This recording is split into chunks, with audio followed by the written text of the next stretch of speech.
Hello everyone and welcome to part 2 of the history of Beverley. Now in part 1 we had got up to the early 19th century. So as I said in part 1, in 1801 Beverley had a population of around 5,400 people. In 1809 the streetlights of Beverley were lit by oil lamps, this being changed to gas in 1824.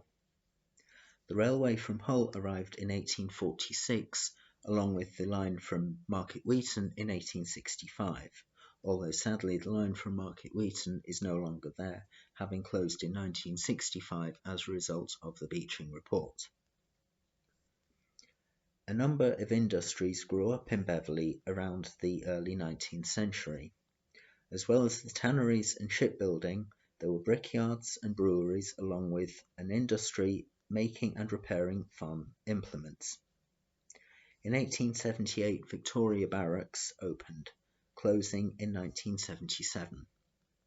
This was roughly where Morrison's is now. In 1876, a cottage hospital was built, followed by a corn exchange where grain was bought and sold in 1886. This building is now a shop. A piped water supply came in 1883, but sewers were not built until after 1889. By 1901, the population of Beverley had grown to around 13,000 people. A public library opened in 1906, followed by a museum and art gallery in 1910 and a cinema in 1912. In 1907, Gordon Armstrong had opened a garage and workshop at North Barwith Inn. He would later team up with Robert Massey and the business became known as Armstrong Massey. He would also later build a factory making car parts, including shock absorbers and such like.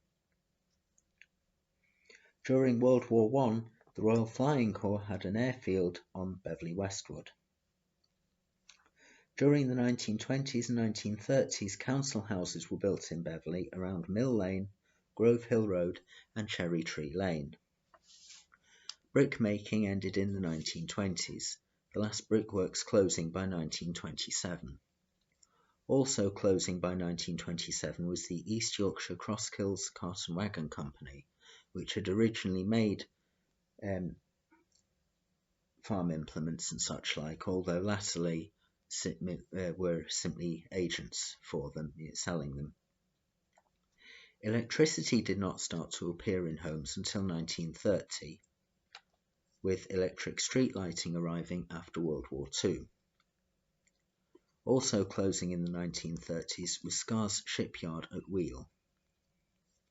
During the 1950s and 1960s there was a big slum clearance in Beverley and new council houses were built at Riding Fields and Swinemore to replace them. In 1951 the population of Beverley was around 15,500 people.